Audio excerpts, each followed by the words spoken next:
নমস্কার বন্ধুরা, আজকে আবার এসে গেছি একটা ভিডিও নিয়ে। তা আজকের ভিডিওটা হচ্ছে একটু অন্যরকম। সেই মনে আছে অনেক দিন আগে একটা ভিডিও পোস্ট করেছিলাম যেখানে আমার ঢ্যাঁড়স গাছগুলো সদ্য দানা ফেলেছিলাম এবং ছোটো ছোটো গাছ হয়েছিল। সেই গাছগুলো এই বেশি দিন নয়, দিন দশেকের মধ্যে এত বড় বড় হয়ে গেছে। এই যে দেখুন কী সুন্দর ফুল ফুটেছে, ছোটো ছোটো কচি কচি ঢ্যাঁড়স হয়েছে। এই যে দেখুন গাছগুলো কিন্তু এমন খুব বেশি বড় হয়নি, ঝাঁকড়া ঝাঁকড়া মতো ছোটো ছোটো, আর তার মধ্যে এরকম প্রচুর ঢ্যাঁড়স উঠেছে। ছোটো আনাচে কানাচে যেদিকেই তাকাচ্ছি সেদিকেই ঢ্যাঁড়স হয়ে যাচ্ছে। ওই যে দেখুন, তো ব্যাপারটা কি, বাজার থেকে ঢ্যাঁড়স তো কেনা হয়, কিন্তু এই যে ঘরের গাছের মধ্যে অল্প মাটির মধ্যে এত সুন্দর যে সবজি ফলেছে, মানে এই সবজিটা খাওয়ার মজাই আলাদা, মানে আনন্দটাই অন্যরকম। এই যে দেখুন কি সুন্দর, প্রত্যেকটা ডালে ডালে ছোটো ছোটো কচি কচি ঢ্যাঁড়স। এগুলো বেশি বাড়ালে আবার পেকে যাবে, ওই জন্য এই অবস্থাতেই তুলে নিতে হবে, ওই জন্য তুলে নিচ্ছি। পুরো আমার হাতটা ভরে গেল, মানে তুলতে তুলতে অনেকটা সব ডালে ডালেই পাচ্ছে। যে দেখুন কি সুন্দর, এগুলো রেখে আবার কতগুলো তুলবো। এদিকে যেদিকেই দেখছি চোখের মাঝে মাঝে সবুজ ঢ্যাঁড়স সবুজ পাতার সাথে মিশে যাচ্ছে, বোঝা যাচ্ছে না। এই যে দেখুন অনেকগুলো ঢ্যাঁড়স হয়ে গেছে।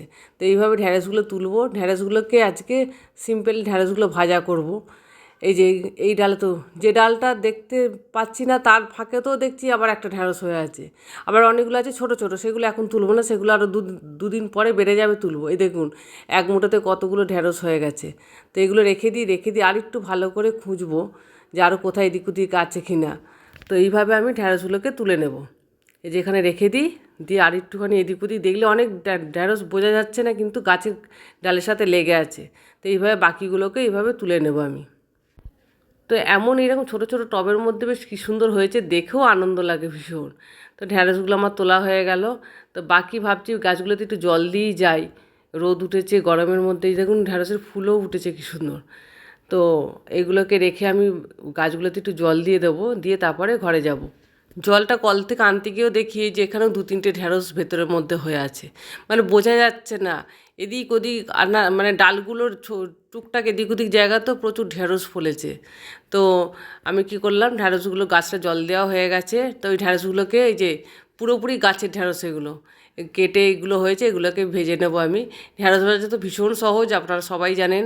নুন হলুদ মাখিয়ে রেখেছি, কেটে ধুয়ে এবার অল্প তেলের মধ্যে ভাজলেই ঢ্যাঁড়স ভাজা রেডি হয়ে যায়। কিছুক্ষণ নাড়াচাড়া করতে করতেই ভাজা হয়ে গেছে। তো আজকে রেসিপিটা আমার হচ্ছে ঢ্যাঁড়স ভাজা করব। ঢ্যাঁড়সটা প্রায় ভেজে এসছে, একটু হাতটা বেশি নিয়ে ধুয়ে নিই, তার কারণ হচ্ছে ঢ্যাঁড়স একটু ল্যাল ল্যালে জিনিস, ধুয়ে টুয়ে রেখেছি, হরহরে হয়ে গেছে। হাতটা ধুতে ধুতেই ঢ্যাঁড়সটা ভাজা হয়ে গেল। আজকের মেনু আমার খুব সিম্পল, ঢ্যাঁড়স ভাজা। আর করব ওখানে মুসুর ডাল সেদ্ধ করে রেখেছি, ডাল একটু ভাজার সাথে ডাল হলে ভালো লাগে, ডাল আলু ভাজা এইসব টুকটাক রান্নাবান্না। ঢ্যাঁড়সটা কথা বলতে বলতে ঢ্যাঁড়সটা প্রায় ভাজা হয়ে গেছে, তুলে নেবে এবার। আর ঢ্যাঁড়সটা যেহেতু অল্প, তার সাথে একটু আলু ভাজা করেছি, কারণ হচ্ছে অল্পটা হয়ে যাবে, আলু ভাজাটা হলে ডালটার সাথে খাওয়া যাবে, বাচ্চা কাচ্চারা খেতেও আলু ভাজা ভালোবাসে। তো ঢ্যাঁড়সটাকে আমি তুলে নেব। অলরেডি আলু ভাজাটা আগে করে নিয়েছি। এই যে আলুগুলো ভীষণ সুন্দরভাবে ভেজে নিয়েছি, আলু ভাজা ঢ্যাঁড়স ভাজা। এখানে যে বললাম আগেই ডাল সেদ্ধ করে রেখেছি। আর করবো মাছের ঝাল, মাছগুলো নুন হলুদ মাখিয়ে ধুয়ে রেখেছি ভালো করে। তো পার্শে মাছটা অন্যদিন করবো, এটা ভেজে রাখবো। আজকে জ্যান্ত পুকুরের এই চারা মাছগুলো, বাটাগুলো, এইগুলোকে ঝাল করবো। আজ তাহলে আসি, আমার মেনু রেডি প্রায়, রান্না করতে থাকি। টাটা।